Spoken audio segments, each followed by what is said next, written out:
पूरे बांग्लादेश में इस वक्त स्टूडेंट प्रोटेस्ट जारी है। 400 से ज़्यादा तालिब इल्म इस वक्त ज़ख्मी हो चुके हैं और 50 से ज़्यादा तालिब इल्म हुकूमत की तरफ से मार दिए गए हैं। पूरे बांग्लादेश में इस वक्त माशाल्लाह की कैफियत है और 1971 के बाद ये बांग्लादेश की तारीख का सबसे बड़ा प्रोटेस्ट है। आखिर इस प्रोटेस्ट की रीज़न क्या बनी? आखिर किस चीज़ ने मजबूर किया कि बांग्लादेश के स्टूडेंट अपनी पढ़ाई छोड़कर सड़कों पर आ जाए और अपनी जानें तक इस कॉज के पीछे दे दें? आज की इस वीडियो में हम एक्सप्लेन करने की कोशिश करेंगे कि बांग्लादेश के प्रोटेस्ट स्टार्ट कहाँ से हुआ, इसकी वजूहात क्या हैं और इसके आने वाला नतीजा क्या निकल सकता है। सबसे पहले तो अगर हम बांग्लादेश की तारीख को देखते हैं तो बांग्लादेश की तारीख प्रोटेस्ट को लेकर बहुत ज़्यादा ज़रख़ीज़ है। 1952 से लेकर अब तक काफ़ी दफ़ा प्रोटेस्ट हो चुके हैं, लेकिन 1971 के बाद जब ये आज़ाद हो चुका था तो उसके बाद प्रोटेस्ट में काफ़ी कमी आई थी और उसके बाद ये होने वाला सबसे बड़ा प्रोटेस्ट है और इसकी सबसे बड़ी रीज़न कोटा सिस्टम है। अब कोटा सिस्टम को अगर हम एक्सप्लेन करने की कोशिश करते हैं तो जिस तरह पाकिस्तान और इंडिया के अंदर भी सरकारी जॉब को बहुत सेफ़ और सिक्योर समझा जाता है, इसी तरह बांग्लादेश के अंदर भी सरकारी नौकरी को बहुत सेफ़ और सिक्योर समझा जाता है और उसके लिए हर तालिब इल्म की कोशिश होती है कि उसे हासिल करे।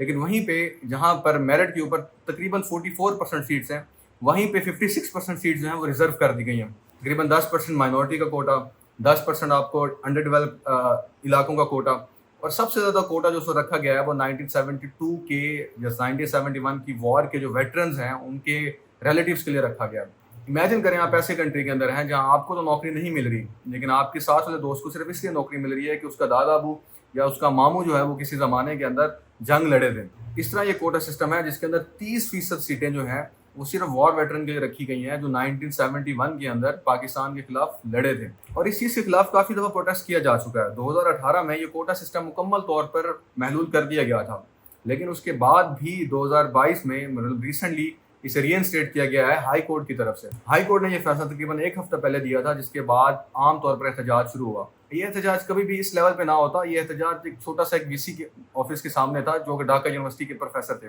ढाका यूनिवर्सिटी के प्रोफेसर के घर के सामने से जो प्रोटेस्ट गुजर रहा था उसके ऊपर फायरिंग और शेलिंग की गई, जिसकी वजह से ये प्रोटेस्ट जो है पूरे बांग्लादेश में फैल गया और इस वक्त ये बांग्लादेश के तकरीबन हर शहर के अंदर है और बांग्लादेश में मुकम्मल तौर पर स्कूल कॉलेजेस बंद कर दिए गए हैं और यहाँ तक कि हॉस्पिटल्स के अंदर भी इमरजेंसी नाफिज है। बांग्लादेश की पॉलिटिकल हिस्ट्री के अंदर पहली दफ़ा देखा गया है कि रज़ाकार का वर्ड इस्तेमाल किया गया, जिसे बहुत सारे पाकिस्तानी ये कहकर शेयर कर रहे हैं कि देखिए ये रज़ाकार हैं, जबकि उसके पीछे की स्टोरी बहुत मुख्तलिफ है। रज़ाकार वो लोग थे जो 1971 के अंदर पाकिस्तान की तरफ से बंगाली टाइगर्स के खिलाफ या बंगाली जो फ्रीडम या लिबरेशन आर्मी थी उसके खिलाफ लड़े थे। हसीना वाजद ने वहाँ के प्रोटेस्टर्स को रज़ाकार बोला, जिसके बाद वहाँ के प्रोटेस्टर ने मॉक करने के लिए अपने आप को बार बार रज़ाकार कहलाया। जिस तरह आप मेरी स्क्रीन के ऊपर इस वक्त प्रोटेस्ट देख भी रहे होंगे, जिसके अंदर उन्होंने वाज़ेह तौर पर कहा कि हम जब हक मांगते हैं तो हमें रज़ाकार कहा जाता है। इससे मुराद ये नहीं है कि वो रज़ाकार को चैंट कर रहे हैं, इससे मुराद सिर्फ यही है कि वो कह रहे हैं कि हमें हमारे हकूक़ दो और हमें एक गद्दार ना कहा जाए, जबकि पाकिस्तानी समझ रहे हैं कि शायद वो अपने आप को रज़ाकार बनाने की कोशिश कर रहे हैं या पाकिस्तान के साथ दोबारा मिलना चाह रहे हैं। अगर हम इसकी सोल्यूशन की बात करते हैं तो इस वक्त हसीना वाजद ने कहा है कि हम इस चीज़ को दोबारा से रीनेगोशिएट करेंगे और ये टून की तब्दीली इसलिए ही आई है कि क्योंकि पूरे बांग्लादेश में प्रोटेस्ट जारी है। अब प्रोटेस्ट रोकना तो हुकूमत की बस से बाहर नज़र आ रहा है, लेकिन अब तक रिकॉन्सिलेशन की कोशिशें जो हैं वो हुकूमत की तरफ से शुरू कर दी गई हैं। बहुत सारे तलबा तंजीम को और बहुत सारे तलबा तंजीम रहनुमाओं के साथ बैठकर मीटिंग जारी है। देखते हैं कि इसका नतीजा क्या निकलता है, लेकिन हमारी राय के अंदर किसी भी किस्म का कोटा